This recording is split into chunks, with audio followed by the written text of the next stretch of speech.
Hi hello నమస్తే మన తెలుగు కబుర్లు ఛానల్కు స్వాగతం సుస్వాగతం. ఈరోజు మనం ఈ వీడియోలో 108 శివాలయాల నిర్మితంగా పేరుగాంచిన పవిత్ర పుణ్యక్షేత్రమైన పుష్పగిరి గురించి తెలుసుకుందాం. వీడియోలోకి వెళ్లే ముందు ఒక చిన్న రిక్వెస్ట్. ఇప్పటి వరకు మీరు మన ఛానల్ను సబ్స్క్రైబ్ చేసుకోకుంటే వెంటనే సబ్స్క్రైబ్ చేసుకోండి, వీడియోను లైక్ చేయండి, షేర్ చేయండి.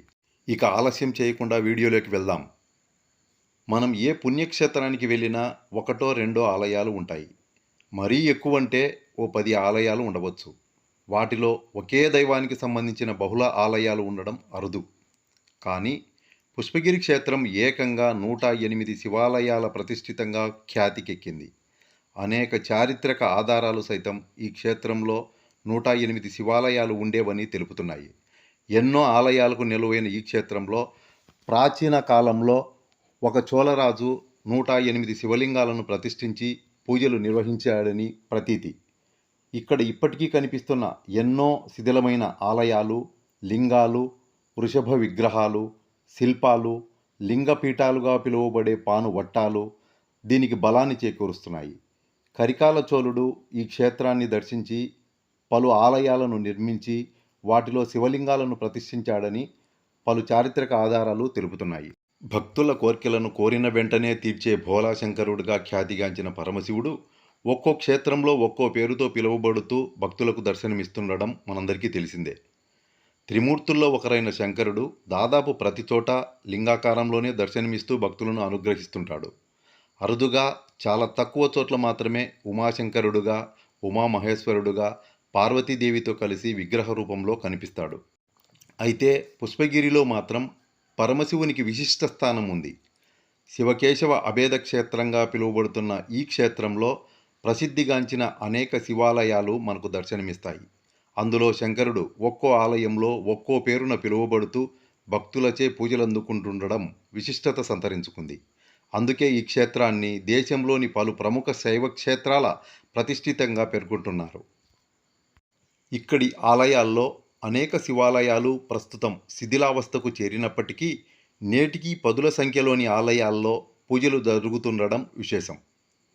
వైఎస్ఆర్ కడప జిల్లా ఒల్లూరు మండలంలో ఉన్న పుష్పగిరి క్షేత్రం కడప పట్టణానికి సుమారు 18 కిలోమీటర్ల దూరంలో ఉంది.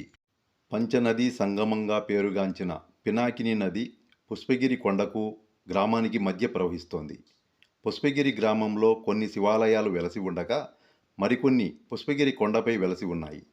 మొదట మనం పుష్పగిరి గ్రామంలోని ఆలయాలను చూద్దాం. ఇప్పుడు మనం చూస్తున్నది శ్రీ వైద్యనాథేశ్వరుని ఆలయ ప్రాంగణం. ఈ ప్రాంగణంలో శ్రీ కామాక్షి వైద్యనాథేశ్వర స్వామి, త్రికుటేశ్వర స్వామి, భీమేశ్వర స్వామి, ఉమామహేశ్వర స్వామి, భీమలింగేశ్వర స్వామి, శ్రీ రాఘవేశ్వర స్వామి ఆలయాలు ఉన్నాయి. ఈ ఆలయం శ్రీ కామాక్షి వైద్యనాథేశ్వర ఆలయం. ఇందులో శ్రీ వైద్యనాథేశ్వర స్వామి లింగ రూపంలో కొలువుదీరి మనకు దర్శనమిస్తారు. ఇది ఈ ఆలయానికి వాయువ్యాన 3 శివాలయాల సమూహంగా వెలసిన త్రికుటేశ్వర స్వామి ఆలయం. ఇందులో తూర్పు ముఖంగా ఉన్న గుడిలో త్రికుటేశ్వర స్వామి, దక్షిణముఖంగా ఉన్న గుడిలో భీమేశ్వర స్వామి లింగ రూపంలో కొలువుదీరి భక్తులకు దర్శనమిస్తారు. ఉత్తరముఖంగా ఉన్న గుడిలో పరమశివుడు తన అర్ధాంగి పార్వతీదేవితో కలిసి ఉమామహేశ్వరుడుగా విగ్రహ రూపంలో మనకు దర్శనమిస్తారు. ఈ ఆలయం త్రికుటేశ్వర స్వామి ఆలయానికి తూర్పు వైపున వెలసిన భీమలింగేశ్వర స్వామి ఆలయం. ఇందులో స్వామివారు లింగ రూపంలో దర్శనమిస్తారు.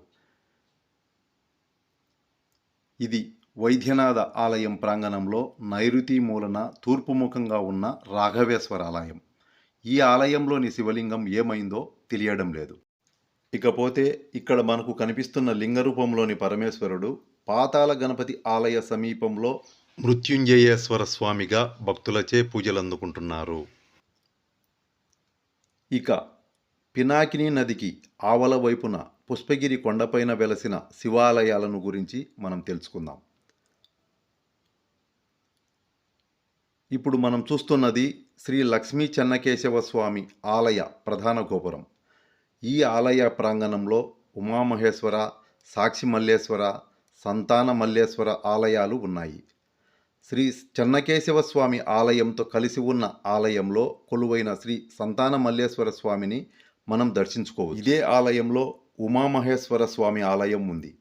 అందులోని శివుడు పార్వతీదేవితో కలిసి వృషభారూఢుడైన మూలమూర్తిని కొన్ని దశాబ్దాల క్రితం దుండగులు గుప్తనిధుల కోసం పెకలించి వేసినట్లు తెలుస్తోంది. ఇప్పుడు మనం చూస్తున్న ఆలయం సాక్షి మల్లేశ్వర స్వామి ఆలయం. ఇందులో శ్రీ సాక్షి మల్లేశ్వర స్వామి లింగ రూపంలో మనకు దర్శనమిస్తారు. ఈ ఆలయ ముఖద్వారానికి పైన ఉన్న రంధ్రం నుండి చిన్న రాయిని వేస్తే కింద ఉన్న రంధ్రంలో పడితే వేసిన వారి కోరికలు తీరుతాయని భక్తులు విశ్వసిస్తారు. ఇప్పుడు మనం చూస్తున్న ఆలయం కొండపైకి ఎక్కే మెట్లకు కుడివైపున కొండకు చెక్కిన శ్రీ పాప వినాశేశ్వర ఆలయం. ఇందులో కొండ ప్లేటు కింద శ్రీ పాప వినాశేశ్వర స్వామి లింగ రూపంలో కొలువుదీరి భక్తులచే పూజలు అందుకుంటున్నారు. ఇక్కడ కనిపిస్తున్న ఆలయం చెన్నకేశవ స్వామి ఆలయ ప్రాంగణానికి ముందు భాగంలో పెన్నా నది ఒడ్డున వెలసిన రుద్రపాద ఆలయం. ఈ ఆలయంలో మనము పరమశివుని పాదాన్ని దర్శించుకోవచ్చు. ఇక్కడ కనిపిస్తున్న ఆలయం రుద్రపాద ఆలయానికి ఎదురుగా ఉన్న మరో శివాలయం. ఇందులోని మూలమూర్తి లింగ రూపంలో మనకు దర్శనమిస్తారు. ఇకపోతే మనం ఇప్పుడు చూస్తున్న ఆలయం శ్రీ చెన్నకేశవ స్వామి ఆలయ ప్రాంగణానికి వెనుక వైపున వెలసిన శ్రీ కమలా సంభవేశ్వర స్వామి ఆలయం. ఇందులో పంచలింగాలతో కూడిన విగ్రహం మనకు దర్శనమిస్తుంది. ఇక్కడికి కొంత దూరంలోని దుర్గామాత ఆలయ సమీపంలో వెలసిన శ్రీ ఓంకారేశ్వర స్వామి ఆలయం ఇది. ఇందులో స్వామివారు లింగ రూపంలో ఓంకారేశ్వర స్వామిగా పేరుగాంచారు. కాగా ఆయనకు వెనుక వైపున పరమశివుడు పార్వతీదేవితో కలిసి నంది వాహనంపై కొలువుదీరి ఉమామహేశ్వరుడుగా మనకు దర్శనమిస్తున్నారు. ఇక్కడ మనకు కనిపిస్తున్న లింగాలు దుర్గమ్మ ఆలయ సమీపంలోని చెట్టు కింద నంది విగ్రహంతో కూడి కొలువైన మల్లికార్జున స్వామి మూలమూర్తులు. ఇక్కడికి కొంత దూరంలో పెన్నా నదికి ఉత్తరాన కొండకు పశ్చిమాన చింతలపత్తూరు వద్ద వెలసిన శ్రీ ఇంద్రనాథేశ్వర స్వామి ఆలయాన్ని ఇప్పుడు మనం చూస్తున్నాము. ఈ ఆలయంలో ఇంద్రనాథేశ్వర స్వామి లింగ రూపంలో మనకు దర్శనమిస్తున్నారు. ఇక కొండ శిఖర భాగంలో పుష్పాచలేశ్వర స్వామి ఆలయం కొలువై ఉంది. గుప్త నిధుల తవ్వకాలతో ఈ ఆలయం శిథిలావస్థకు చేరగా కొందరు ధార్మిక సంస్థల ప్రతినిధులు ఇటీవల కాలంలో మరమ్మతు పనులను చేపట్టి లింగ రూపంలోని స్వామివారికి పూజలు కొనసాగిస్తున్నారు. Thank you for watching this video. మరో మంచి వీడియోతో మళ్ళీ కలుద్దాం. నమస్తే.